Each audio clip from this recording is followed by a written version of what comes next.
Hello, by the SuffolkRam from Round Nerds. Welcome to my review of Doctor Who's anniversary specials, the second episode, Wild Blue Yonder. There may be some minor spoilers ahead, so if you don't think it's spoiled, please turn off now.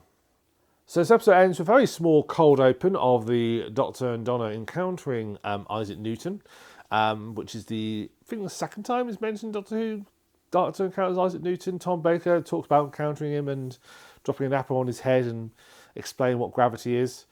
Basically, that little cold open is just a setup, really, for, well, I assume it's a setup. Might play a role later on in future episodes, but it's a setup for just sort of a couple of gags later on. But it gives you the idea that the TARDIS is sort of out of control and brings people up to speed what the situation is before they move on. It sort of recaps what happened at the end of last episode.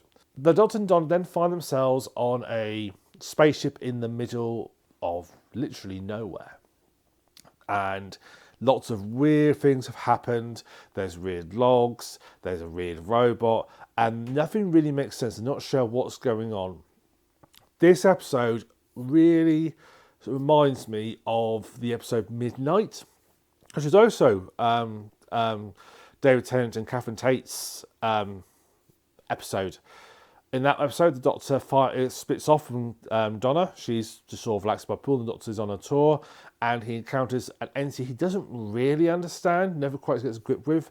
And the entity sort of starts to do weird things and behave in a strange way, and is trying to almost take over the Doctor, really. This episode has a lot of similar themes, but involving both Doctor and Donna. They are dealing with a threat that they don't understand, really. They don't know where it's come from. It's never really explained what they are, who they are. And they have to sort of outsmart something that is like watching and observing them. It is very well done. I don't want to say it's copying Midnight as a bad thing. Midnight was a fantastic episode, and this episode is also fantastic. It's just so well done, put together, and there's little things at the start which lots of encounters in the first things, and they both Doctor and Donna, I should say, encountered first things, or tied together at the end and all become explained in literally a neat little package in literally the space of a minute.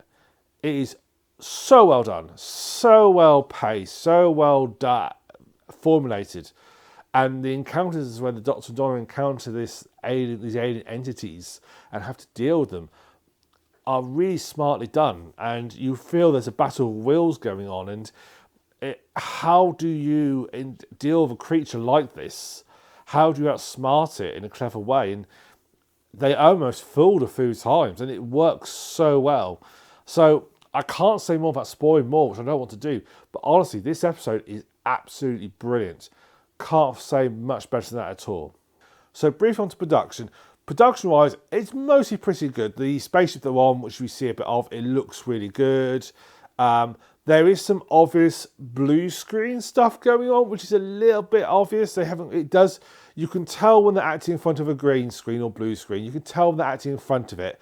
The chroma key doesn't work quite well. There's a disconnect. It's done pretty good, but it's obvious what they're doing. That's an issue because the set they wanted. The set couldn't be done, obviously, very well practically. There is some practical parts of it, I'm guessing, but there's lots of stuff where it's clear that they're doing it in front of a chroma key, in front of a green screen. But the overall episode is really good done. The ship design looks really cool. There's a sort of lightly robot in there who looks weathered and stuff and looks old, which doesn't really do much apart from occasionally walking.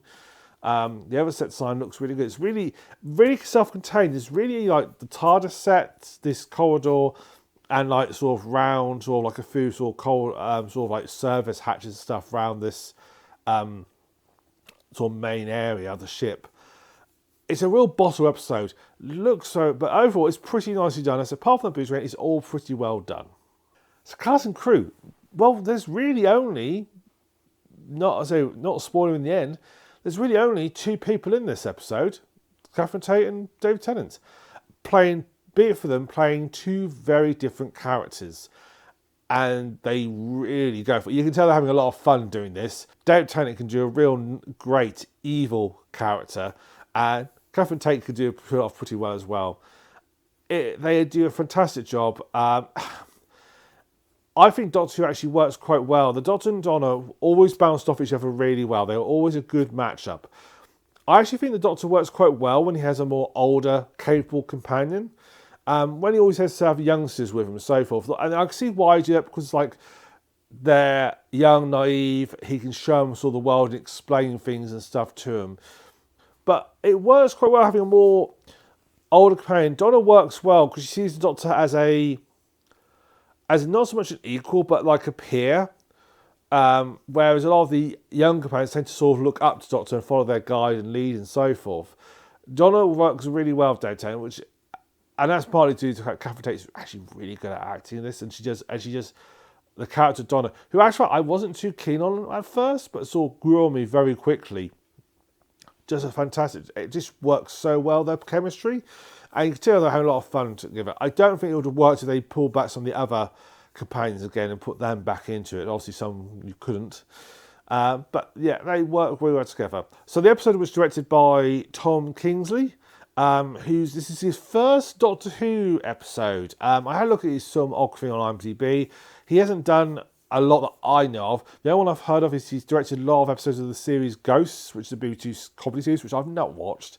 But he directs this really well. He gets a lot of sort of like movement right, sort of pacey. There's one segment that I felt was a little bit, I lost track of what was going on when they're doing a little fleeing scene where it's sort of like just jump cuts and closing doors and stuff, and just seems quite sort of lose track of what's going on. But overall, he does a very nice job of directing this episode. So really pleased with that. So yeah, really good. So my final thoughts is this episode is brilliant. I loved every minute of it. I was hooked on it. It's just good from start to finish. Really enjoyed it. It's the kind of Doctor Who episodes I like. I like Doctor Who episodes where I'm not so keen on the big, wide, galaxy-spanning, we must save the whole universe type episodes. I like the smaller, self-contained episodes where if it's just a couple of people or a small group of people fighting off a threat, having to deal with it and having to deal with problems that come up. I love those kind of episodes. This episode is obviously a very small scale, where it's not quite down to just the Doctor, but it's just a Doctor and Donna, and it works really, really well. So yeah, really good episode, really enjoyed it. So thanks everybody for watching this review. I hope you've enjoyed it. Please check out some of the other stuff we do on the channel. We do like regular game nights where we record and play through various games. You can check the playlist for that. We also do a fortnightly podcast, which our next episode is going to be this Wednesday on the 6th at 6:30 on this channel, being live streamed. You have to check us on twitch.tv/rannerds. Our next games night will be on the 7th. You can check out my stream of that, which is twitch.tv/TheSuffolkRam. So really appreciate you coming tonight. Really appreciate watching this video. If you like, please like and subscribe to the video as well. We'd really appreciate it. And I look forward to seeing you for my review of the final of these 3 parts, as it were, next week. So until then, guys, see you later.